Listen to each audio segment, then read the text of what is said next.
vamos lá. O sistema psíquico e a minha recuperação. Queridos, nós conhecemos sobre o sistema respiratório, nós conhecemos sobre o sistema cardíaco, nós conhecemos o sistema reprodutivo, e eu queria hoje falar um pouquinho sobre o sistema psíquico. Sistema psíquico, nós falamos muito pouco sobre ele. O sistema psíquico, ele é baseado em duas áreas principais: consciente, as coisas que eu sei sobre eu mesmo, e o sistema inconsciente, coisas que eu não tenho ideia que está lá. Sistema consciente e o sistema inconsciente, coisas que eu não tenho certeza que está lá. E para nossa surpresa, o que eu sei sobre mim mesmo é apenas 5% de quem eu sou. O que eu sei, o que eu acho que eu sou, é apenas 5% de quem eu realmente sou. Quando o psicanalista fez essa proposta de que existe uma parte consciente e uma inconsciente, e adivinhe o que é que determina a minha vida? É o consciente ou o inconsciente? É o inconsciente. O que determina quem eu sou não é o que eu vejo, é o que eu não vejo. Quando isso foi lançado pelo psicanalista, ele falou assim: existe uma força que você não conhece que está lá. Existe, é como se fosse uma outra pessoa dentro de você, e quem determina isso não é você. As pessoas queriam matar esse homem. Falou: de jeito nenhum, isso não é possível que é verdade. Não é possível que tenha uma força interna dentro de mim que determina coisas que eu não tenho noção. Queridos, para nós cristãos, é a coisa mais clara do mundo, não tem? Não foi Paulo que fala: o que eu quero fazer e o que eu não quero? Existe uma força determinante, sim, que é inconsciente. Então, para nós que somos cristãos, nós sabemos que existe essa força que determina, que está dentro da gente. Próximo slide, por gentileza. Aí, a parte consciente, a inconsciente, ainda mais. E o próximo, por favor. Eu queria falar agora sobre 3 áreas que estão dentro desse sistema psíquico, tá bom? 3 áreas que estão dentro desse sistema psíquico. O primeiro é uma parte chamada id, ou isso. É a fonte de energia psíquica e o aspecto da personalidade relacionada aos instintos. É um componente biológico. Ele é regido pelo princípio do prazer e ele é totalmente inconsciente. Isso, ele não é consciente, ele quer prazer o tempo todo, ele quer fazer o que ele quer na hora que ele quer. Ele está totalmente nessa parte inconsciente. Queridos, por isso que quando a gente fala: está bebendo? Para de beber. Você vai morrer se você continuar bebendo. E a pessoa continua bebendo. Ela quer parar de beber, de fato? Ela quer. De fato ela quer. Mas existe algo muito maior que ela, que a impele para a bebida. Para de olhar na pornografia. Você não é crente, você já não tem tudo, você não sabe que não... E existe uma força muito maior que o leva a olhar a pornografia.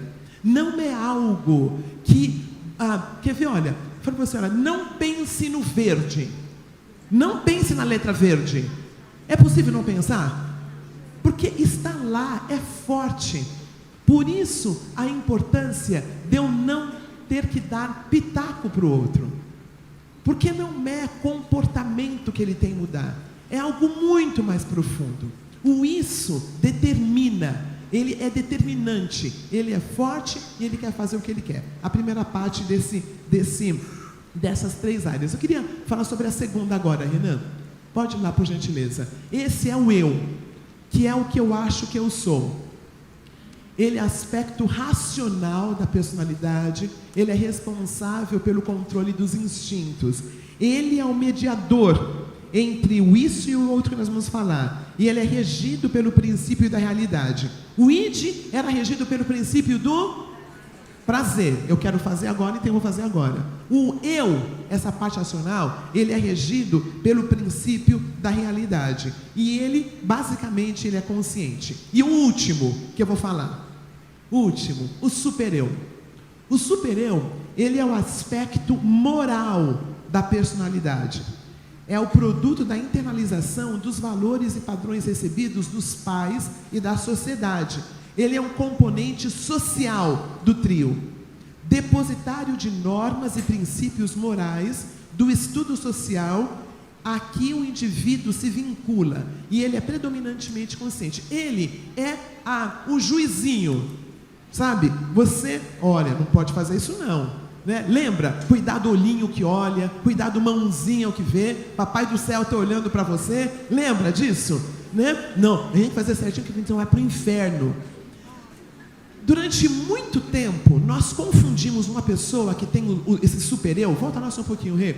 Nós confundimos uma pessoa desta com uma pessoa espiritual. Porque ela não faz nada de errado, ela faz tudo certinho, ela segue o script certinho, mas é uma questão da razão dela. Na Bíblia, uma pessoa que eu vejo que tem esse super-eu bem desenvolvido são os fariseus. E eu queria pensar em Nicodemos. Lembra de Nicodemos? Ele fazia tudo certinho. Lembra de Saulo, antes de converter? Ele tinha isso desenvolvido. Isto não, quando você tem isso desenvolvido, não é recuperação, é pela força própria. Ele faz porque ele tem que fazer. Dá para perceber, queridos, a diferença de uma pessoa que tem um super-eu bem desenvolvido? Aí tem um slidezinho próximo que mostra bem bonitinho. O equilíbrio dessas forças precisa ser mantido para uma vida de qualidade. No próximo, Rê. Eu queria, acho que não tem a foto, mas é assim, o id, ele é aquele que quer fazer tudo o que ele quer. Então fala assim, vamos comprar um carro, o id. Aí o superego fala, mas nem a pau, não tem dinheiro para comprar, não dá para comprar. E aí o ego tenta mediar, não dá para comprar agora, quem sabe no ano que vem. Então essas três forças, elas estão sempre trabalhando para fazer com que a pessoa tenha uma vida razoável. Se o superego ganha, é aquela pessoa que vai sempre pela lei, que vai sempre fazer certinho, que é sempre, tem uma palavra bonita dessas pessoas que têm essa parte desenvolvida, ele é aquela pessoa perfeccionista. Tem que estar tudo certo, o guarda-roupa está sempre arrumadinho, é aquela pessoa maravilhosa, sabe? Só é difícil ser é difícil ser o cônjuge dela às vezes, porque ela tem tudo certinho. Se uma pessoa que tem o id desenvolvido, é aquela pessoa que é bem alegre, tranquila, vai fazendo as coisas. Agora, o que nós fazemos no Celebrando a Recuperação? Nós procuramos o equilíbrio dessas. O que acontece no Celebrando? A pessoa que é extremamente rígida, não pode nada, ela puxa, eu posso, eu não tenho o que nada. A pessoa que é totalmente desgovernada, faz tudo o que quer, que está com as finanças todas bagunçadas, essa pessoa começa a se equilibrar. O Celebrando a Recuperação nos ajuda no equilíbrio dessas três forças. Volta só um pouquinho, Rê. O que eu queria falar um pouquinho, volta mais um pouquinho, só para eu saber onde nós estávamos. Muito bem. O próximo que eu gostaria de falar, então, é sobre a resistência. Podemos ir lá. Resistência. Queridos, se nós temos o Espírito Santo em nós, se nós estamos querendo recuperação, por que é que eu resisto tanto? Por que é difícil vir no Celebrando? Por que o pneu do carro fura? Por que é tão difícil encontrar o padrinho? Por que é tão difícil fazer o inventário? Porque existe uma resistência. Existe uma resistência que todos temos. É natural essa resistência. Resistência é tudo que nos nossos atos ou palavras do celebrante, na verdade, se opõe aos acessos deste ao seu inconsciente. O conjunto das reações de um celebrante, cujas manifestações, no contexto do tratamento, criam um obstáculo para desenvolver a análise. Aquela parte do id, ela é muito forte. Ela quer fazer o que ela quer fazer na hora. E eu tenho uma resistência natural, que a palavra de Deus diz que é o velho homem. Eu tenho uma resistência natural. A colocação sobre resistência é tudo de dor que aconteceu na nossa vida, ela vai para o inconsciente. Todas as nossas dores, todas as nossas questões, elas não desaparecem, elas ficam lá. É muito doloroso lembrar sobre essas coisas, então a gente vai colocando nesse depositário inconsciente. Mas o que acontece é que no próximo são repetições de produções defensivas que acontecem dentro da gente. Imagine se nós lembrássemos de todas as nossas dores, de todas as questões que passamos, nós sobreviveríamos? Nós colocamos para baixo. E Deus, pela graça dele, cuida da gente, que essas coisas vão sendo lembradas aos pouquinhos dentro do Celebrando a Recuperação. Aos pouquinhos elas vêm. Quando a maioria dessas coisas vem, queridos, para a gente percebê-las? No inventário. No inventário, muitas dessas coisas vêm à nossa mente. O que é, então, o que eu chamo de a resistência é um mecanismo de defesa para não sentirmos dor. São recordações esquecidas que não se perdem, estão detidas por uma força chamada de resistência. A resistência é um mecanismo de defesa para não sentirmos dor. Resistimos porque a dor da lembrança é insuportável. Pode ir no próximo? Agora, o que é recalque? Lembra quando a gente falava, você é um recalcado? Lembra essa expressão? Dentro da psicanálise, ser recalcado é uma coisa muito boa. Significa que eu consegui levar para o inconsciente algumas dessas questões. Houve o recalque. Só que a pessoa que faz com que isso aconteça, então, vamos dizer, queridos, vamos dizer que eu passei por um abuso sexual. E isso está recalcado. A dor é muita. Sabe o que pode acontecer comigo? Pode acontecer comigo que eu desenvolva uma dependência química. Aquela dor é tão grande, então eu não paro de beber. Aquela dor que eu não lembro, pode me levar à compulsão sexual. Conhece pessoas, temos testemunhos preciosos de pessoas que foram abusadas, que não conseguiam se lembrar, então a válvula de escape era a compulsão sexual. Uma que é muito comum, que a gente vê no consultório, é a compulsão alimentar. Consegue perceber como o recalcado, ele fica lá, mas ele tem poder sobre a nossa consciência? Dá para entender como as questões que não foram resolvidas na nossa infância, que ainda não chegaram à nossa consciência, mesmo assim elas têm um poder sobre nós?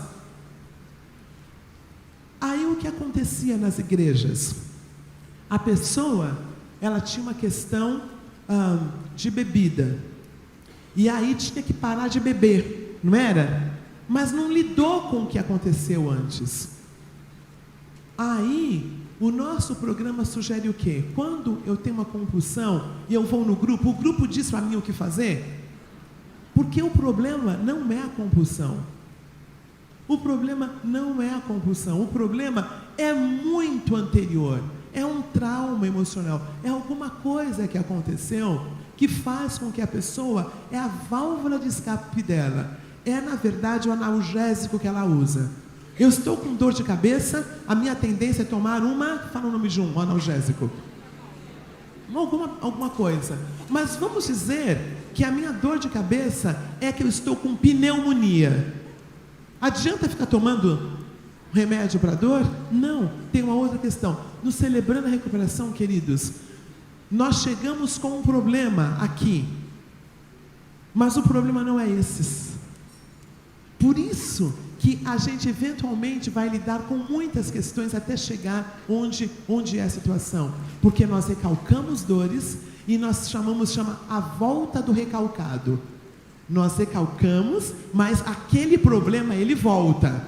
E ele volta com alguma questão que nós lidamos dentro do celebrando. Mas dá para entender que o problema não é parar de beber, não é parar de fumar, não é parar de olhar pornografia. A resposta está em uma pessoa. Qual é o nome? Jesus. Porque Ele nos ajuda a chegar onde está aquela questão. Então nós recalcamos. Então, próximo slide. Por gentileza, só um antes, aquele da linha. Renan. Esse aí. Não, esse não. Volta só um, por favor. Isso aqui. Então, a linha do recalque, a dor aconteceu e vai tudo para o inconsciente. Só que essa dor vai voltar, concordam? A dor volta, e ela volta com algum tipo de compulsão. E a gente, muitas vezes, por exemplo, você vai no psicólogo, às vezes ele lida, então, vamos fazer com que você pare de fazer tal coisa. Mas parar de fazer a coisa vai funcionar? Porque você vai mudar para outra. Então, meu problema, vamos dizer, que seja a compulsão alimentar. Aí eu faço a bariátrica, certo? Aí eu não posso mais comer. Então, eu pulo para comprar demais. Não é mesmo? Eu pulo para uma outra área, eu só mudo. Aí, quando eu paro de comprar demais, porque não tenho mais dinheiro, eu pulo para uma outra. E nós entendemos que a nossa questão não é a superficialidade, é trabalhar com a razão, com o que está acontecendo. Aí eu queria falar um pouquinho sobre uma história muito bonita. É de uma moça. Ela é uma pessoa que ela nada. O nome do filme é A Música Que Há em Mim, tá? A Música Que Há em Mim. Ela é uma pessoa que nada, nadadora, e ela para em Buenos Aires para trocar de voo. E quando ela está lá para fazer a troca do voo, ela vê uma mãe com um bebê no colo, e esse bebê, a mãe está fazendo o bebê parar de chorar. E a mãe começa a cantar uma música em espanhol, e essa moça, que é da Europa, europeia, consegue cantar a música e começa a chorar. E ela não entende, como que eu sei essa música? Por que eu estou chorando? O que está acontecendo? Ela sai dali, fala, eu vou ficar nessa cidade que tem uma coisa acontecendo aqui. Ela fica na cidade, procura um hotel. No caminho para o hotel, ela vê um topodídio enorme. E traz alguma coisa no coração dela. Ela compra o topodídio e leva para o hotel. E liga para o pai dela e fala, pai, um negócio está acontecendo aqui, é muito estranho. Eu comprei um topodídio e eu cantei em espanhol. O pai fala, estou indo para aí, pegando um voo e vou para aí. O pai chega e explica, você foi adotada. A tua mãe biológica te deixava na escolinha, e a tua mãe que te adotou, a minha esposa, cuidava de você. E um dia a tua mãe nunca voltou por causa de um golpe político aqui. E esse golpe político, nós achamos que tua mãe tinha morrido e nós adotamos você. Dá para entender que tudo o que acontece conosco está guardado no lugar? E eventualmente aquilo vem. A música que há em mim. Essa moça procura os familiares dela e descobre dessa adoção. Queridos, não existe mentira para esse aparelho psíquico. A música que há em mim. Nós chegamos o celebrando. Por que é que nós não damos pitaco? Porque as coisas só vêm à tona quando nós estamos prontos. Nós não forçamos esse mundo psicanalítico da pessoa. Eu queria terminar falando sobre Jesus Cristo, tá bom? Alguns exemplos. Vamos chegar lá. Jesus, ele manejava. Como é que eu lido com essa resistência, com esse recalco? Jesus Cristo entendia claramente esse inconsciente, essa resistência e esse recalque. Basicamente assim, Vamos dizer que eu estou dando essa palestra aqui e tem alguém lá atrás fazendo muita bagunça. Aí os voluntários pegam essa pessoa e colocam para fora do nosso... um exemplo, né? A gente não vai fazer isso não, né? Vamos aqui a outro lugar, tá bom? Você está em algum lugar, aqui a gente vai colocar ele para fora. Pensa numa outra situação. Então, coloca a pessoa para fora. Isto é o recalque. Saiu do grupo. Aí, para ter certeza que a pessoa não entra, a gente coloca alguém na porta. Essa é a resistência, não é um bom exemplo? Tá bom? Então, a situação é dolorosa, nós colocamos para fora da cabeça. Aí, para ter certeza que não entra, a gente coloca alguém na porta. Dá para entender porque é difícil a recuperação?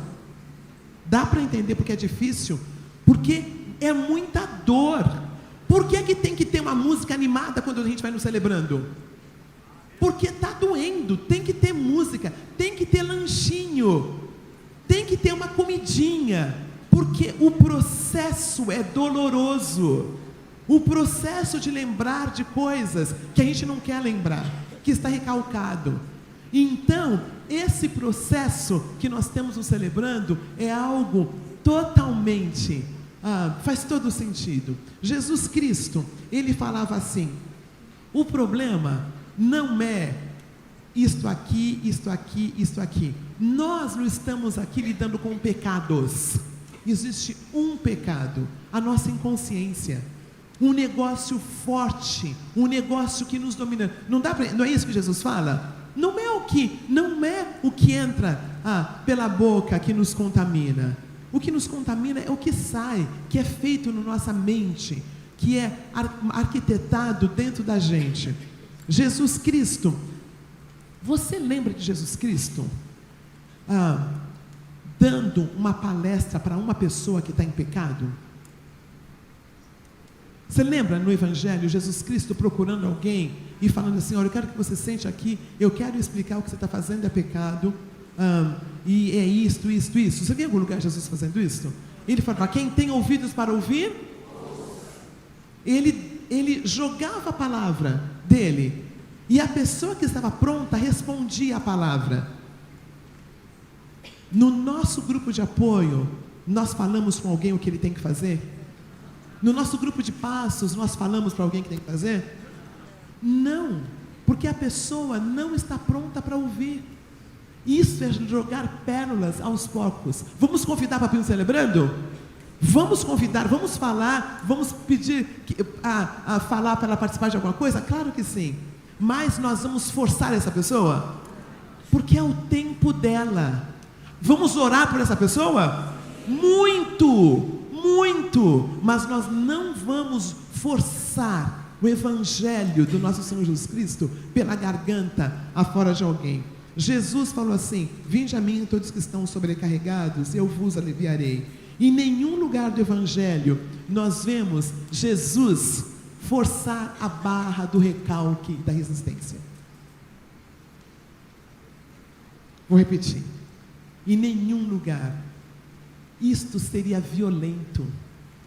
Vocês conhecem líderes evangélicos que fazem isto? Muitos de nós estamos aqui por causa disto, né? Porque tentaram colocar goela abaixo um negócio que não tinha a ver.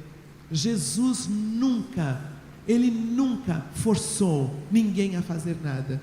E eu queria dar um exemplo. Gente, quantos dos irmãos aqui têm um líder? Ou os dos pastores aqui tem alguém que saiu da liderança, que foi para o mundo? Levanta a mão. Quem você conhece? Né? Quem você conhece que estava caminhando e foi embora? Queridos, Deus me trouxe isso. Eu estava analisando, fazendo uma análise e trouxe isso à mente. Jesus teve no grupo próximo dele um líder que foi embora. Jesus tinha um dos 12 que ele amou, que ele escolheu, foi embora. Um dos 12 que Jesus teve foi embora. O que Jesus fez? Jesus permitiu? Em algum lugar nós vemos Jesus chamando Judas e falando: Judas, Satanás vai vir mas você não aceite, não vai ser bom para você. Você pode ter problemas difíceis depois. Em algum lugar nós vemos Jesus barganhando com Judas, para Judas fazer o que Jesus queria. Jesus, queridos, me ensinou tanto isso. E Jesus era o Salvador do mundo e não conseguiu salvar um dos discípulos dele. Não é uma coisa impressionante? Jesus não conseguiu salvar um dos discípulos dele, porque Jesus não força a barra. Amém? Muitos de nós tentamos salvar Judas, gastamos muito tempo com Judas e nós deixamos o João de fora. Nós gastamos tanto tempo com Judas que nós deixamos a comunhão daqueles mais próximos. Como líderes, nós precisamos deixar Deus ser Deus. Como líderes, nós precisamos deixar Deus ser Deus. Quem salva é Jesus de Nazaré. E gente, essa história, queridos, como seria um de nós se nós tivéssemos no nosso time alguém querido na nossa equipe e alguém dessa equipe saísse e cometesse suicídio? Muitos de nós temos. Qual é a culpa que nós teríamos? Eu não fui boa o suficiente, eu devia ter ido atrás, eu devia ter ligado mais. Queridos, nós oramos e fazemos o que nós precisamos, mas nós não conseguimos salvar as pessoas. Líder, saiba que existe um Deus sobre nós. Se Jesus Cristo de Nazaré, Ele permitiu que Judas fizesse o que Judas queria, tá bom? O outro exemplo que eu queria dar é de Pedro. Pedro era aquele homem impetuoso que amava Jesus, não era? Né? E aí, imagine a situação. Ele está com Jesus, ele é impetuoso e ele fala: tu és o Cristo, Filho de Deus. Aí Jesus fala: puxa, isso aqui é precioso, sobre essa pedra eu vou edificar a minha igreja. O que você falou foi revelado por Deus. Você é Jesus, o Filho de Deus, não foi isso? No momento seguinte, Jesus fala assim: então eu vou para Jerusalém, porque eu vou morrer. E Pedro fala: nem a pau, Juvenal. Mas de jeito nenhum. O Senhor é o Messias, vai livrar a gente do poder de Israel, de Roma. O Senhor não vai. Lembra o que Jesus falou? Arreda-te de mim. Jesus não tinha problema em confrontar quando era necessário.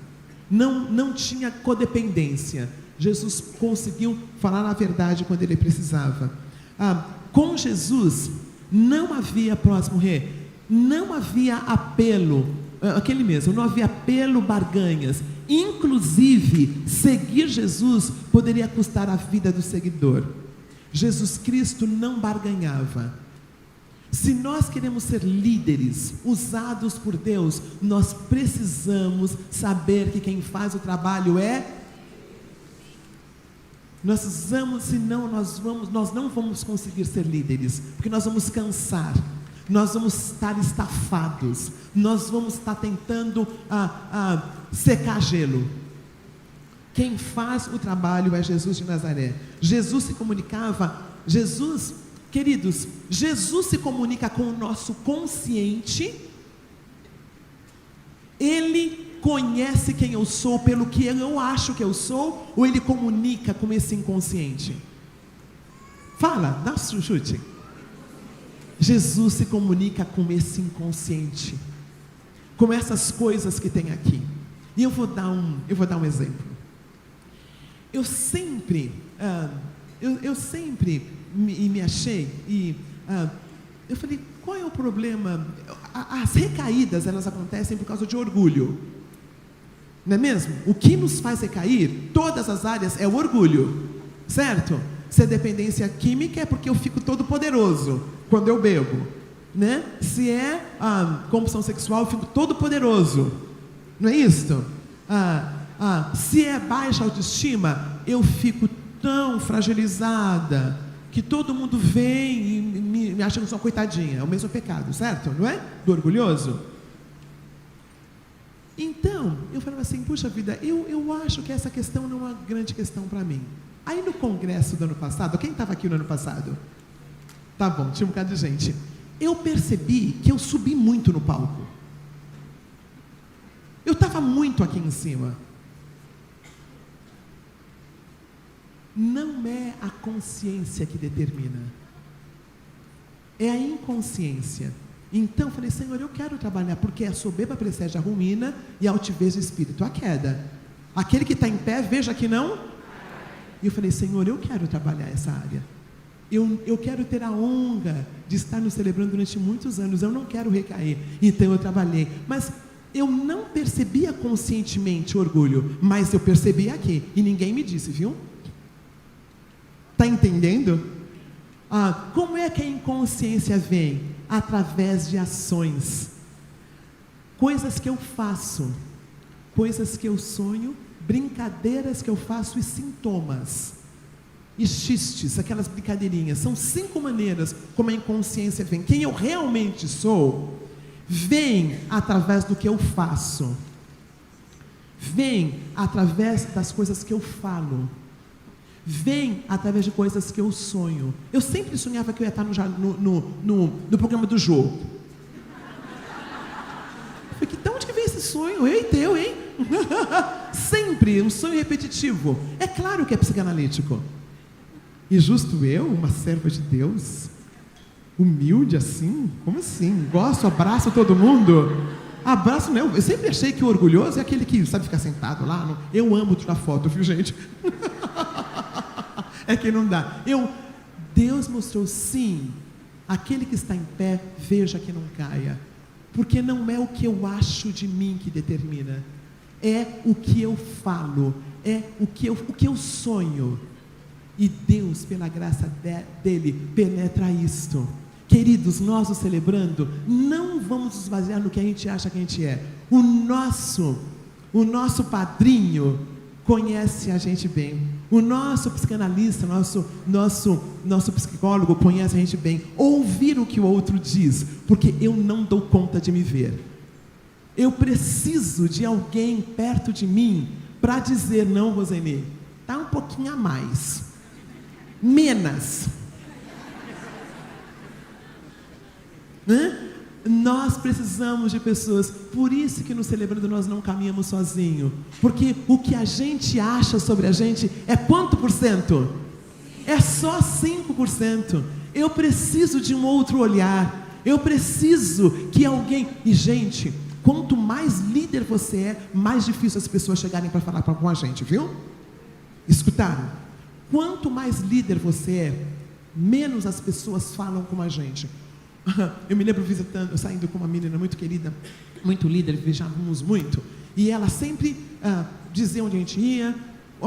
Nós íamos para os Estados Unidos, e ela sempre dizia onde a gente ia, ela dizia o hotel que a gente ia ficar, sabe? E eu sempre deixava, porque eu tenho preguiça mesmo de fazer, sabe? Os lugares que ela escolhia eram super legais, então eu sempre deixava. Aí um dia eu falei assim, sabe o que é? Eu gosto muito de ver teatro, e ela gosta de fazer compras. Depois eu falei, fulana, eu quero ir para um teatro dessa vez. Ela falou, teatro? Que chato.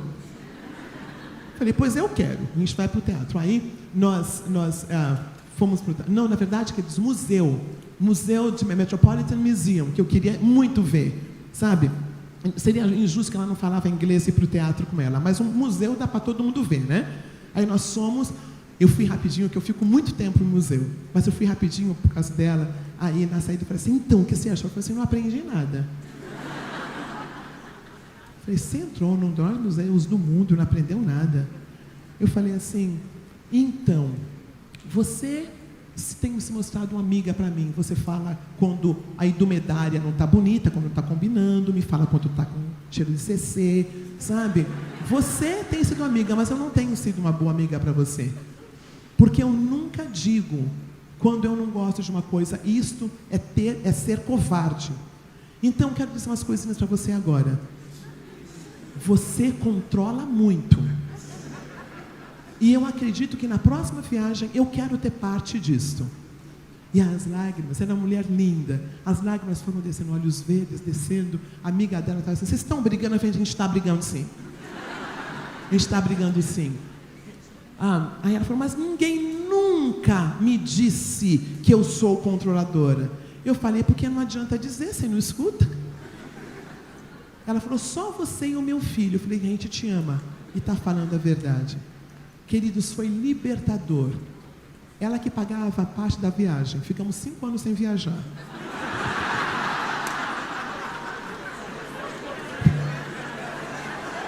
Mas depois, vocês acreditam que agora, quando a gente sai, ela pergunta a minha opinião, onde a gente vai e tudo mais?